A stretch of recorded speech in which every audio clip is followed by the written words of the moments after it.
please select your language in the part, have you already done that? Under what? In the bar that it's at the end, on the bottom of the screen, and then click on your preferred language.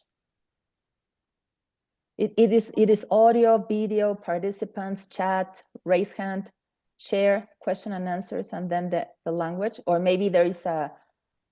I don't concentrate. Pablo, si me escuchas, ¿tú la puedes orientar?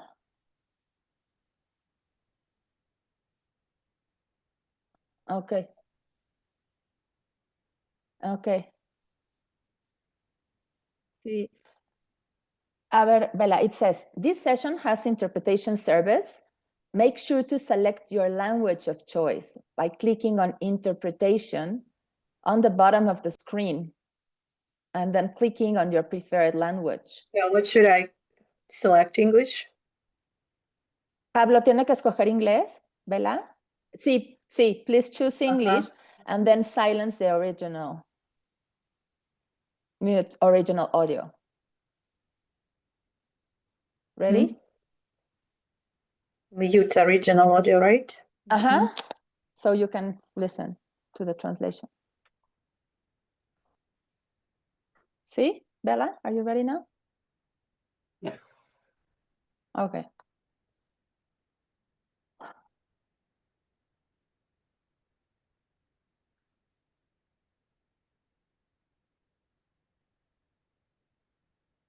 Rachel, you add your command.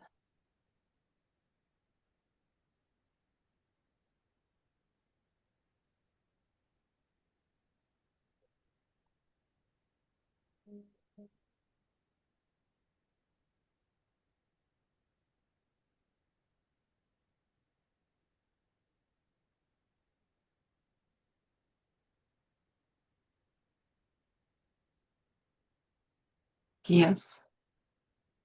Ready? Okay, I thought Liz was starting with an introduction.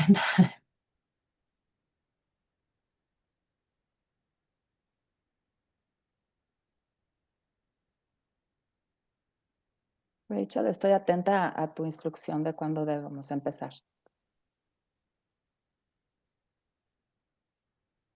Yes. Hola a todos.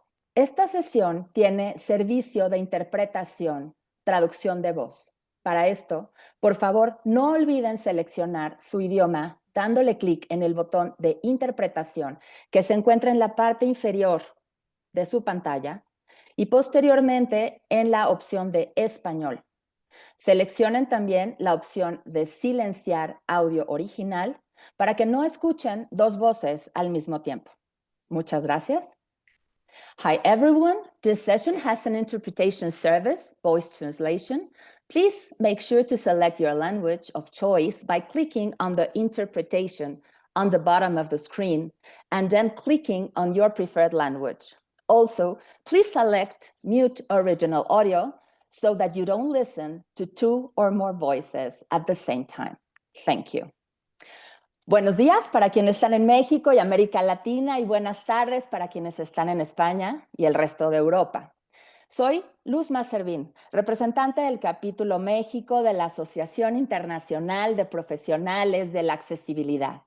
Y les doy la bienvenida a este webinar por primera vez en español, diseñado para clarificar de manera breve y directa qué es la IAAP y cuáles son los beneficios que ofrece tanto para profesionales como para empresas y gobiernos a la luz de la entrada en vigor en México de la nueva Ley de Telecomunicaciones y Radiodifusión, que incorpora obligaciones en materia de accesibilidad digital, así como el Acta Europea de Accesibilidad, en la que se establece que bienes y servicios que sean comercializados en la Unión Europea deben cumplir con criterios de accesibilidad en las tecnologías digitales.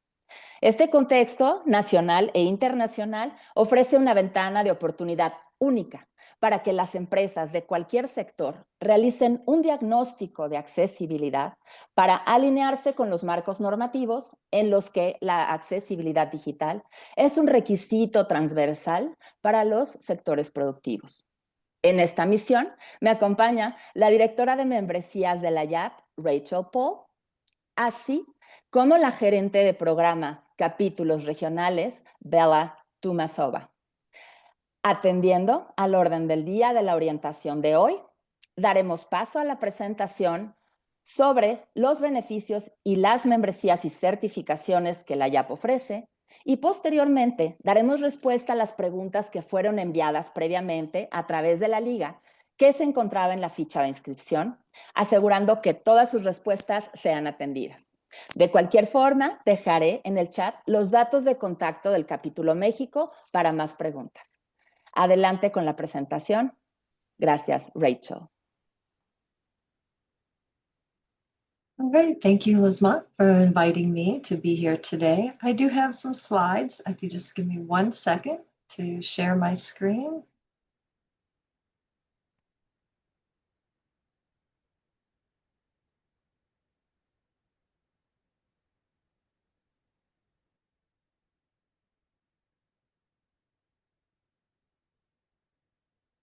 Okay, so we are here today to give you some information about IAAP membership and benefits. Today's agenda will include some team introductions, which Lizma has already done some of those. We'll do a short overview about IAAP Global, and then we'll talk about the different membership benefits that are available to you. And then we will also discuss other ways that you can engage in the IAAP membership. So again, I'm Rachel Paul, and I'm the membership director here at IAAP. And we have Bella with us today, who oversees all our chapters and a lot of other projects through G3, ICT, and IAAP. And not with us, but just wanted to mention that Samantha Evans is our director of certification. She's not on today, but just wanted to put that name out there for you. So a little bit about IAAP. We are a global membership organization, an association for accessibility professionals. We offer memberships to individuals and students, or you may be part of an organizational membership. And there's different levels for corporate and nonprofits. And what's really unique about IAAP is that our members come from all industry sectors. So we have a lot of government, IT, and higher education, probably round out the top 3, but we have members that are in telecommunications. We have private consultants that do accessibility work, healthcare, finance and banking, assistive technology. We have nonprofits that work with end users for disability services. We also have some architects and engineers and urban planners that work on the built environment side of accessibility. And then we also are now seeing, which is nice, an uptick in travel and tourism, accessible travel and tourism, as well as retail and transportation. So when we add up all of those members from around the globe, we're close to 9,000 members now in over 100 countries, and we have 5 regional chapters, with the Mexico chapter being one of those. So the main focus today is to give you just an overview of the membership benefits. So I'm going to talk first about different educational resources, and then I'm going to give you an overview of the different certification offerings. Then I'll talk about some networking opportunities and then share some other resources that are available to you. So first, starting with webinars, we have 2 monthly webinar series. They're live webinars and they're free to members to attend. If you can attend live, a benefit is having access to the subject matter expert to ask questions. We always allow for time for question and answers. But the webinars are recorded and then they're made available in our webinar archive. So they will be on demand to you as well as a member. We've been doing this for 10 years now. So there's hundreds of titles on topics available in the webinar archive library.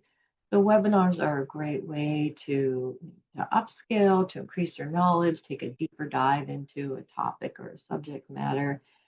So you all have access to that. And there's on the screen here, it's talking about accessibility education credits. I'll talk about that a little bit more under the certification section. Then outside of those two, oops, I only mentioned one. We had the digital series of webinars and then the built environment series. So every month a new topic and a new subject matter expert. So those are the two monthly series. And then throughout the year, we'll also have singles, subject matter expert webinars. Those tend to be more broad topics, and those are actually free to everyone. So if you're not a member yet, we do put out some free content. So we had 6 webinars this year. There's still 2 more left. There's one in October and one in December, if you're interested in attending those. So we have the subject matter expert webinars, and then we also do mini series throughout the year. This year we had 2 mini series. One was on a 4-part series on accessible documents and forms, and you can find that in our webinar archives. And then just earlier here towards the end of summer, we had a 2-part series on inclusive language. So those are available in our archives as well. And then we also right now have some things going on in the EU. We have an EU drop-in sessions. We have EU questions and answers on LinkedIn as a page, and I can share once I'm done sharing my screens and we're answering some questions. I can post some things in the chat, some of these links.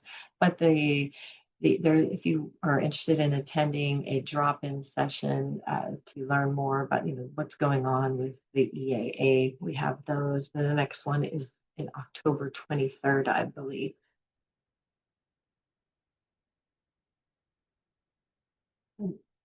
Some other part of our education offerings include courses and training. So we have a full library now of different courses that are available to our members through our education portal. We have a course that is a preparation course for our CPAC certification. So I'll just be talking about that, different certifications in just a few minutes. And then we have some a newly redesigned fundamentals in accessibility and universal design for buildings and public spaces that is available. And then there's some role-based courses that are now available on and through the education portal. And those role-based courses offer a test, which is different than a professional certification. But you can take the test and earn a knowledge badge. So maybe if you're not on the path right now to certification, or you want to need a little bit more I want to say knowledge and getting ready to take the exam, you can start out with a fundamentals and accessibility course and through the portal and earn that knowledge badge. So you can still have a way to showcase your learning and your skill set through that. How do you access these courses? So if you are a member, as long as your membership is active, you can log in to the IAAP website, and there's by your name, there's a drop-down menu, and in that drop-down menu is the education portal. And once you get into the education portal, these are all self-paced online courses that you can enroll in at any time and have access to as long as your membership is active. And again, these right now are all free to members to access. That's some of the educational and training resources that are available to our members. And next, I'm just going to give an overview of the different certifications. So there is what we call it an exam or certification journey. So you might want to start out with reviewing your options. So we currently have 4 certifications. I know there's 4 circles on the screen right now, but I mean there's actually 3 different certifications. So I'll explain what the 4th circle is here. So once you have reviewed the certifications, Then you'll want to start planning for your exam. We offer 6 exam sessions per year, so there's plenty of opportunities to take an exam. They're about like every 2 months. They run in like 2-month segments. So we have November, December will be the last one for this year. The 2026 dates are already posted on the website. You'll want to prepare for your exam, and each exam or each certification has a prepare for page with different resources on it and suggestions, and also if there's any approved preparation providers. So, and I'll talk about that a little bit more. So that will be your exam journey. So a little bit about the exam. So the CPAC, the CPACC, is Certified Professional and Accessibility Core Competencies. That is our foundation exam. It doesn't necessarily have a prerequisite other than either 1 year working in accessibility, or if you're new to accessibility and that's been part of a new role that you have. This covers foundational items like types of assistive technology, types of disabilities, adaptive strategies, some core principles of UX design and behind WCAG, but it doesn't touch on a lot of the technical pieces of that because we do have a technical certification. It covers laws and regulations from around the world since we are an international association. Also talks about how to integrate accessibility into your organization and also best practices. So really anybody could take the CPAC. It's a really great foundation starting point in your professional journey. Next, moving on to WAS is Web Accessibility Specialist. So this is a more technical exam. It does have a prerequisite of 3 to 5 years of hands-on experience doing the work. It's covers essential elements of digital accessibility code, remediating and fixing problems and usability issues across platforms, best practices, hands-on, basic semantics and technical code components. So it's very more like technical, hands-on, doing the work every day of remediating websites and digital platforms. So that is the Web Accessibility Specialist. And then the CPWA, the Certified Professional in Accessibility, Certified Professional in Web Accessibility, is not a separate certification, but that is a designation that is awarded to someone who passes both the CPAC and the WAS. So it takes the Certified Professional from CPAC and the Web Accessibility Specialist from the WAS.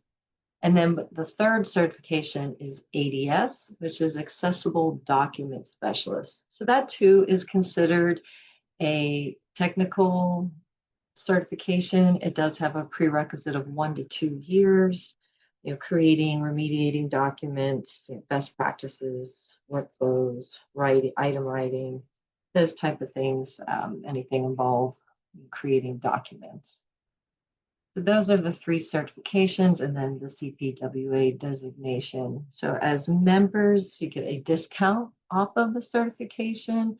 And we also have a certified professional directory on our website. So it's available 24/7, where you can opt in when you apply for your exam. You can opt in and say, yes, I'd like my name or my name and company. And I think we're adding country to that. That's soon to be happening, because sometimes we'll have people reach out to us and ask, for certified professionals or to verify if someone has a certification, then we can then direct them to the directory for that.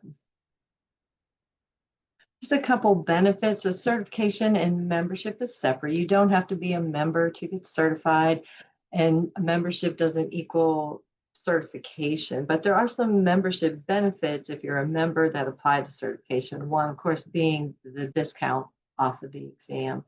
But why you might want to consider certification, it's a great way to demonstrate your commitment to the accessibility profession. You can advance your career. We're seeing a lot of hiring organizations now putting IAAP certification as a preferred, and even in some job descriptions as a required qualification for different job postings and in different levels there. And I mentioned the directory already. So that's a little bit about the certifications. As we're happy, we're going to answer some questions after the slides here. If you have, we hold monthly new member orientations like this. Of course, they are in English, but we do also have certification holds, what they call office hours or drop-in sessions. So if you have more specific questions about certifications, they have these drop-in sessions available. They run like the second and fourth Wednesday, alternating like a morning and an afternoon, late afternoon session to answer more specific questions that you may have. And then lastly here, just one of a couple things to mention about networking. So a lot of people may join a professional association just to connect with other colleagues from around the world facing the same issues and challenges, and just kind of share expertise and best practices. And we are able to offer our members a place to do that through our Member Connections platform. So it looks like when you come into the Connections platform, the main focal point is the discussion board. So this is a great place to ask questions of other members. On any given day, there's different discussions on best practices. What do you think about this? What's the best way to do this or that? It's a very helpful community. Very rarely see a question go unanswered. So that you have that through the Connections platform. There's a career center. So if you are posting a job, if you're looking to hire someone, it's a great place to get your job posting in front of 8,000 to 9,000 accessibility professionals from around the globe. If you're looking to make a change or advance in your career, there's you can upload your resume, or else you have access to the job center there, the job board, to see what the latest postings are.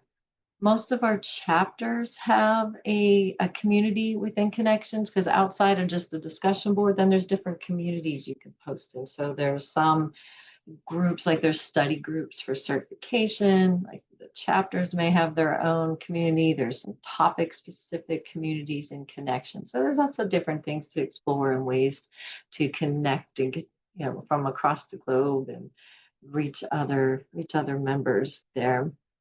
We have several events throughout the year. We have our main conference is the M-Enabling Summit, and it's happening next month in Washington, D.C., here in the U.S. It's considered an international conference, as we'll get about 600 or so attendees from all over the globe coming in for that. And we do offer a member discount off of registration. TechShare Pro is run by our United Kingdom chapter. That's coming up in November, and it is a hybrid event, and they are offering a member discount. So if it's something, if you're interested in, you can reach out to us and we can give you the member discount code or connect you with the organizers for that. We've done some things in the past with Inclusive India, and then we always have at least 2 events in the EU. We always have a spring and a fall. And actually just earlier this week, we had our fall event that was around the Web Accessibility Directive. It was the 5th anniversary. So we had a 2-day event around that, and we'll have those recordings available soon. But we also have some of the past event recordings available as well for those EU events.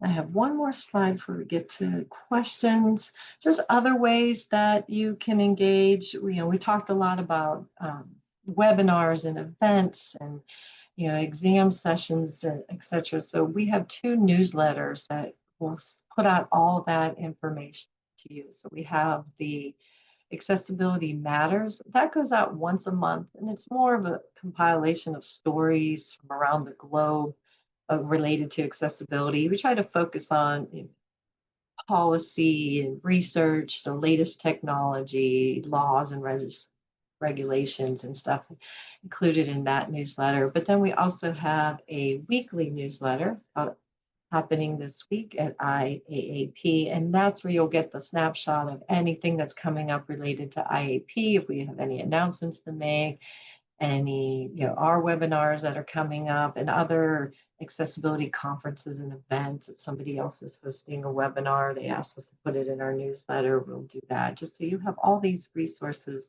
kind of in one place so you can see what's happening and engage.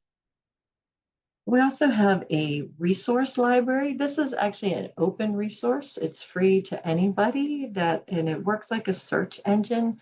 If you're looking for training or educational resources for your team and staff, kind of outside of IAP, we have this database where you could go.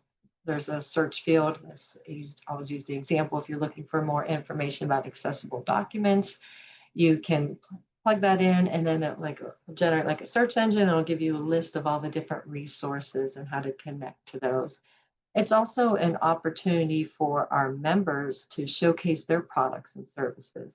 So if you want to create an account and put your company in there, because we will get people will reach out to us from outside of our community. Companies, Fortune 500 companies will come in and say, I need, can you recommend somebody to do an audit? Can you recommend somebody to help, with our documents, et cetera? And we are able to, send them to this resource library or our membership directory page that also lists out our organizational members. And then we just had some newly added EAA material to this resource document as well. Even though we're a global organization, we're still a small team, so we do rely on volunteers on some of our committees. So if you're interested in engaging more with us, we're always looking for volunteers to participate on committees and task force. We mentioned the chapter, so along with the Mexico chapter that we're here with today, we have a UK chapter, an India chapter, a Nordic chapter, and the DOC chapters are German-speaking chapters. So right now, those are where we have chapters located, but we're working with a couple groups, other groups in Europe and Canada as well, to see about getting some other chapters started. And then finally, we have Credly digital badges. There's an example on the screen here on the bottom. There's a two-tone blue circle where we have the IAAP digital membership badge. So we have those for organizations and individuals, and those will be sent out to our members. Organizational members will often put those on their website, maybe in the footer, just showcasing that they're a member. Individuals use them in email signatures and things like that. And we also have them for certification. So I can miss that in the certification section, but similar to what those colored circles look like on the screen, if you were following along visually, but they'll say CPAC certified. And then there's some metadata tied to that. It says, so if you're displaying it on your LinkedIn or in your email signature, it will say, when you earned this certification, how long it's good for, then the skills that were required to earn that certification. So there's no personal information. It's just more about that certification and when you earned it. So we have those digital badges. So that concludes my slides. And I know we have some questions that have been sent in, and I am happy to answer any individual questions to post in the chat. I'll make sure I share my contact information, but I will turn it back over to Liz to answer any questions that came in for us. Muchas gracias, Rachel. Muy interesante y muy clara tu presentación para todas las personas que hoy nos acompañan, las cuales algunas son totalmente nuevas en la IAAP, algunas ya nos conocen, pero quisieran aclarar sus dudas. Pues como les platicaba, abrimos un formulario de preguntas para que nos las hicieran llegar previamente y de esta manera asegurarnos que todas sus dudas fueran atendidas. Procederemos de primera mano a responder estas preguntas Y después, el tiempo del que dispongamos, Rachel ahora expresó su disposición para responder las preguntas que se hagan en el momento. Quisiera comentarles que el capítulo México cuenta con un consejo asesor de 8 miembros, expertos en accesibilidad, cada quien en su campo, en el sector privado, en el sector público y la academia, los cuales colaboraron en la redacción, integración de las respuestas a las preguntas que nos hicieron y, de ser el caso, las leería cuando se trate de preguntas que ellos respondieron. Bella, ¿cómo estás? Bella es nuestra gerente de programa de capítulos regionales. Bella, are you there? Okay. Hi, everyone again. Michelle. Okay. Bella, ¿me Would escuchas you like me to en start inglés? with the questions, Luzma, or with introduction? Ok, voy a comenzar. La primera pregunta es para Bella. Me resulta muy importante que ella me esté escuchando en inglés. Si no está sucediendo, me lo dice y yo le hago la pregunta en inglés. Would you like me to read it, or so who is articulating? Bella, Okay. ¿qué es la accesibilidad digital y por qué ahora se considera un requisito legal y de mercado más allá de la responsabilidad social? Yeah, it's really a good question in our days. So, what is accessibility in general? So, accessibility is about removing barriers so that people with disabilities can fully participate in society. So, what is digital accessibility? Digital accessibility is the practice of making sure that all digital platforms, all digital services, and all digital products, like, let's say, websites and applications and files and digital tools, are designed and built in such a way that can be used by people with all abilities. This includes, of course, people with physical and visual impairments and cognitive disability, and of course, people with learning and auditory disabilities. So, and yes, once a digital disability was a social responsibility, it was considered like the right thing to do. So, and this is no longer like this, and it really shifted to both like legal and market requirements, because in nowadays, like all regulations throughout the world, let's say from the ADA in the United States to the European Accessibility Act in Europe, they obligate organizations to make digital services, to make digital products accessible. And so if the organizations fail to deliver, they definitely risk losing reputations, losing credibility, losing market share, and sometimes even risk lawsuit cases. It's also a market requirement. It's simple here because like accessibility improves usability for all users, for all consumers, and of course it strengthens the brand's reputation, and it gives access to much wider clients base. So businesses realize that inclusive design improves. Inclusive design makes access to millions customers, millions consumers with disabilities who represent really great purchasing power. So yeah, in short, digital accessibility is no longer optional. As law demands it, customers expect it, and businesses benefit from it. So yes,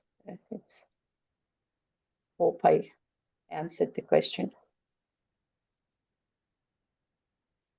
Excelente, Bella. Muchas gracias. La siguiente pregunta la hicieron para nuestro consejo asesor. ¿Qué papel juega la accesibilidad en la transformación digital de México y en la promoción de la competitividad internacional? Bueno, pues te diríamos que es componente esencial de la transformación digital, responde al cumplimiento de derechos humanos y de la nueva legislación, impulsa la innovación y la economía, atrae inversión extranjera y competitividad global, contribuye a la inclusión social y cierre de brechas y tiene efecto multiplicador. La siguiente pregunta, también para Vela, porque trata sobre la IAAP y el capítulo México, que nos honra que coordines. Vela, ¿cómo se integra el capítulo México en la red global de IAAP y qué oportunidades abre para los profesionales de los países de habla hispana?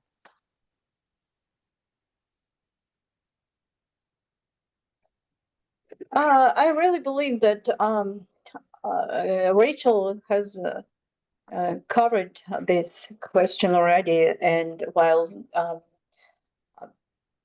describing the IAP network. So I will try to maybe reiterate and put together some things. So IAP Mexico chapter is the essential part of the global IAP network of our family. And so as Rachel mentioned earlier, we have 5 chapters throughout the world.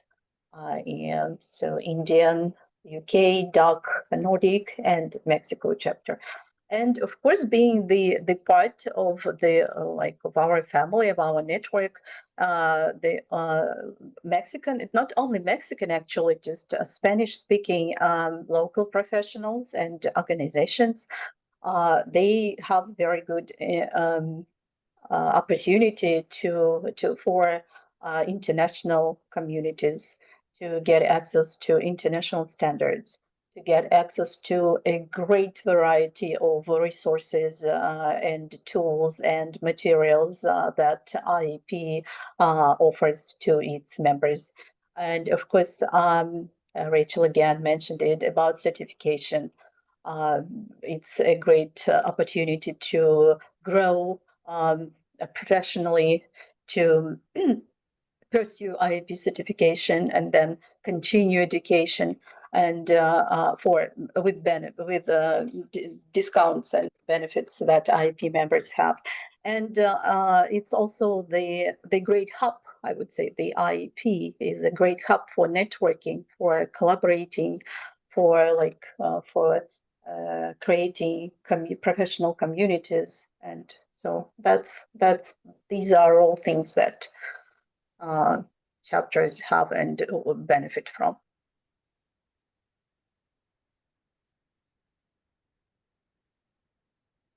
Gracias. Quisiera mencionar que nos acompaña también Ani Carrillo, que ella es presidenta de la Fundación Here Colors, que recibe el capítulo México de la IAAP, y ella está contestando algunos puntos importantes en el chat por si gustan revisarlo. Rachel, pasemos al tema de membresías y certificaciones de IAAP. Rachel, ¿las personas con discapacidad también pueden certificarse? ¿Existen adaptaciones específicas para ellas durante el examen de certificación?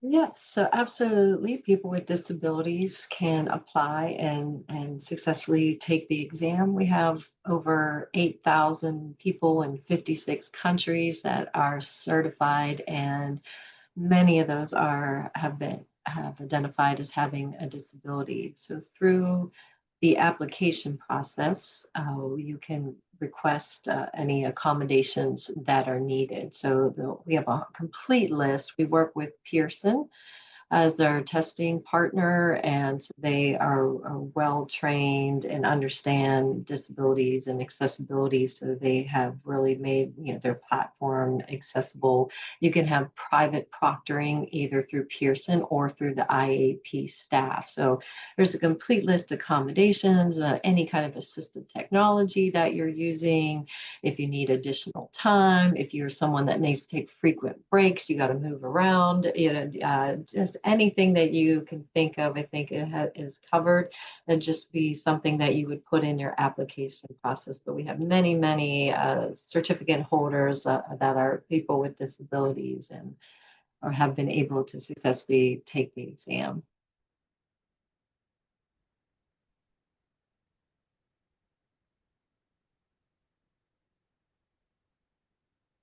Rachel.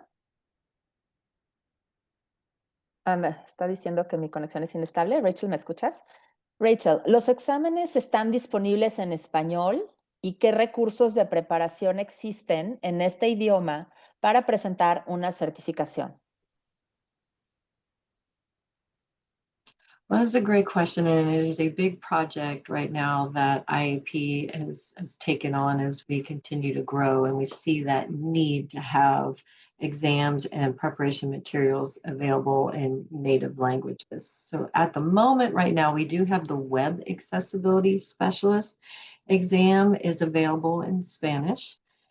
And then we are in the process right now of translating the CPAC exam and hoping that that will be available in early 2026.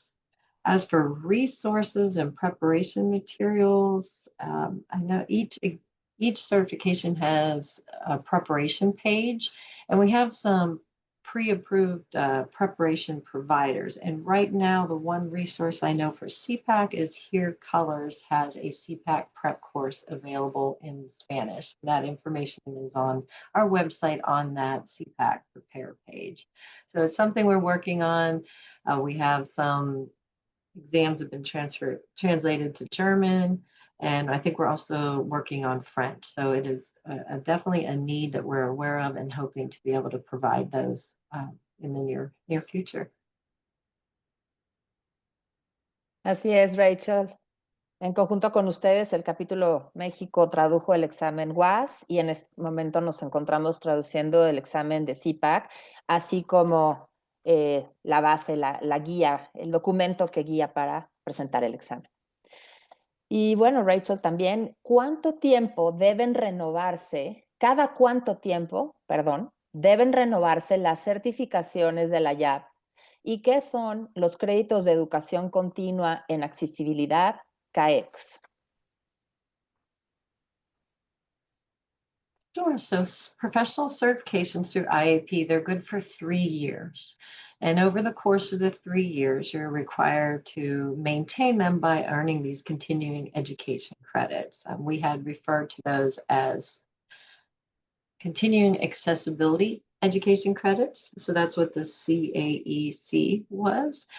So they can be earned a variety of different ways, whether it's you're gaining knowledge by attending webinars. So all our webinars are pre-approved for continuing education credits. If you're attending an event or a conference, you can earn a lot that way. Another way you can also earn continuing education credits if you are sharing your knowledge. If you're a speaker at an event, you're hosting a session, as long as it's outside of your paid work. So it's not anything that you're doing on a daily basis at your job, but something outside of that. There's a lot of meetup groups that our members run if you're hosting something like that. So there's plenty of ways and a lot of free material out there that's available to help you earn those credits. And depending on which certification is, it's I think CPAC's 35 credits, WAS maybe 45, so something close to that over the 3-year period. So there's plenty of opportunities to earn those credits. And then once the 3 years is up, you can opt to renew your certification. And as long as you have completed that requirement of those education credits, you don't have to retake the exam. And if you've been a member that whole time, it's a little bit of a benefit there. If you've been a member for the 3 years that you've had your certification, the renewal fee is waived.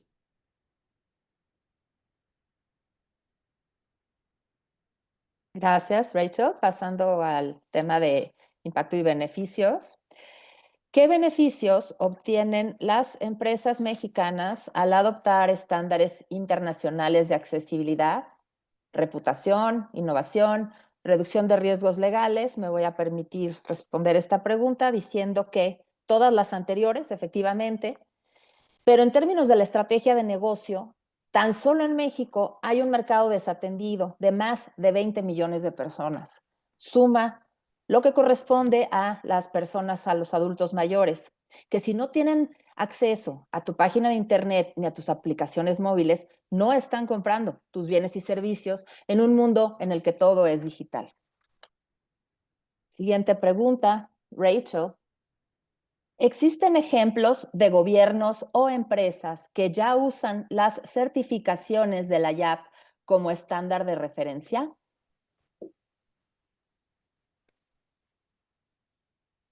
Sure, absolutely. So as I mentioned when we were talking about certification, how a lot of hiring organizations are putting IAP certifications as preferred or required qualification in their job postings.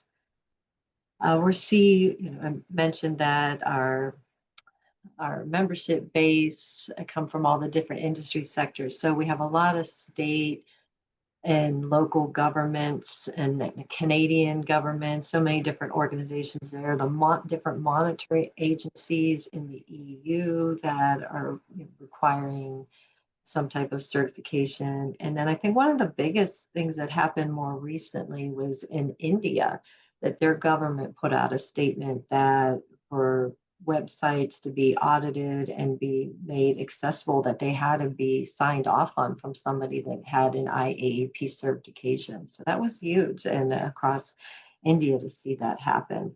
So definitely the numbers speak when we're talking about 9,000 people that are certified in 52 countries. So it's definitely being recognized as a benefit, and that the companies and organizations and governments are recognizing that, and they're wanting to be part of that and getting teams, certified as a part of their commitment to accessibility, to showcase that commitment and that they're ready to put into work.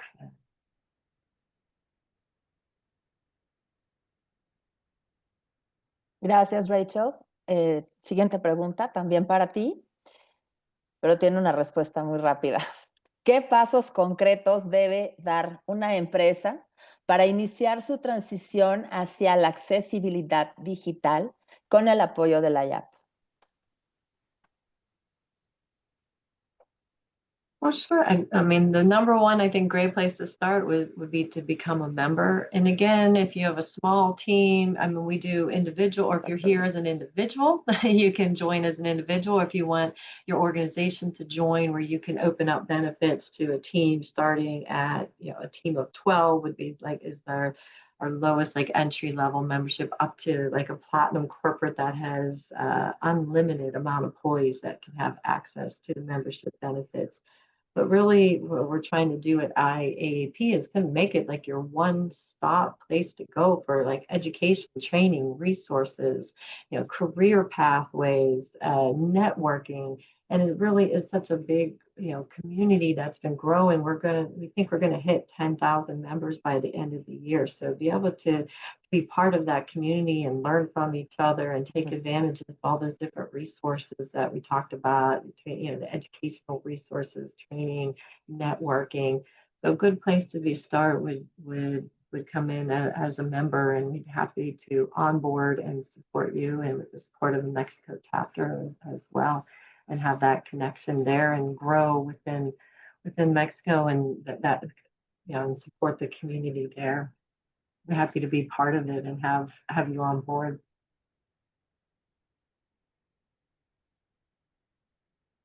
Gracias. Pasando al tema de marco legal y regulatorio, la pregunta que se hizo a nuestro consejo es: ¿qué establece la nueva ley de telecomunicaciones y radiodifusión sobre accesibilidad digital en México? impacta a las entidades privadas o al gobierno y cómo puede IAAP ayudar a las empresas a cumplir con estos requisitos. Pues bien, provee de un marco normativo actualizado, la nueva ley en materia de telecomunicaciones y radiodifusión, promulgada el 16 de julio de 2025, establece las bases para la política pública en telecomunicaciones, radiodifusión y servicios satelitales, con el objetivo de garantizar acceso universal a las tecnologías de la información y la comunicación, incluyendo banda ancha e Internet.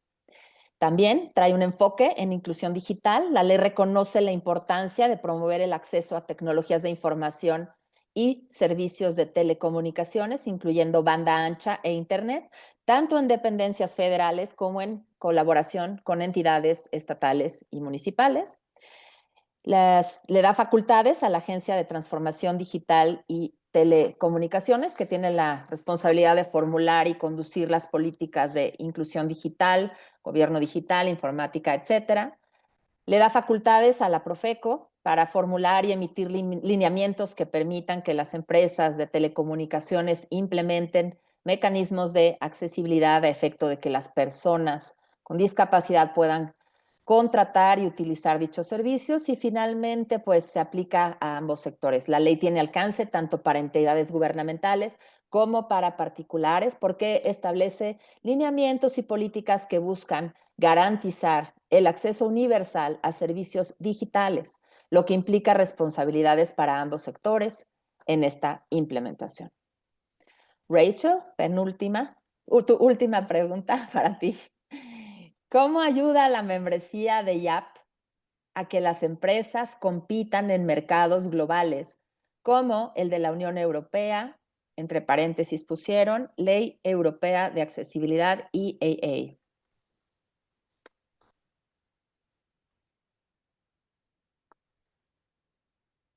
Yes, let me think about that because we know we're going to have to get there eventually. I mean, I think that Europe right now is leading in accessibility with the legislation that's come out that went into effect back in June with the EAA. So we know that we're going to have to get there with accessibility. The laws are going to require it. I mean, Canada just launched some new legislation. You know, the U.S. has stuff happening here. We still got to talk about what was going on in India with the government, what they announced. So if you want to be able to compete and not miss out on that huge market of people with disabilities, that if you're not doing it, if you're not in the game and making your products and services accessible, you're going to miss out and somebody else is going to do it and be there. So I feel, you know, getting in and starting to plan and getting your accessibility plan in the works, getting people certified, learning about it. What can you do to make you, to be equally competitive and have a share of that market? I mean, you have to start, and I think IAP membership is a good place to start on that journey. Uh-huh. Y la última pregunta que nos hicieron es, ¿qué sectores en México, banca, comercio, etcétera, deben adaptarse con mayor urgencia a estos requisitos nacionales e internacionales? Y bueno, pues nosotros diríamos también en opinión de nuestro consejo asesor, pues que es banca y servicios financieros, comercio electrónico, plataformas digitales y de entretenimiento y atención a clientes y servicios públicos digitales. Ani, quisiera preguntarte si hay alguna pregunta, valga la redundancia, en el chat a la que Rachel pudiera dar respuesta ahora para aprovechar los minutos que nos quedan.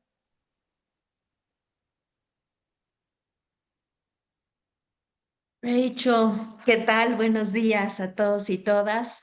Pues básicamente las preguntas eran relacionadas a los minicursos, específicamente si tenían un costo o hay manera de que sean gratuitos. Y aprovechando el espacio y las preguntas que me llegan continuamente de personas que forman parte ya de la IAAP y que quieren mantener las certificaciones. hay digamos, dudas sobre cómo poder registrar, por ejemplo, alguna conferencia o algún webinar como potencialmente válido para obtener estos famosos CAEX. No sé si pudieras darnos un poco más de luz sobre cómo facilitar, digamos, este proceso para mantener la certificación. Ya tenemos la certificación, ¿cómo la podemos mantener? Y otra pregunta que también me hacían es relacionada a la certificación de CIPAC. Entendiendo que es la certificación más básica, en la página se menciona cierto tiempo de experiencia para poder tener, digamos, la posibilidad de presentar el examen de certificación. Y hay dudas sobre qué tan riguroso es el tiempo en el caso de CIPAC, entendiendo que para UAS y para ADS hay un tiempo muy específico de experiencia que se requiere para poder presentar estos exámenes.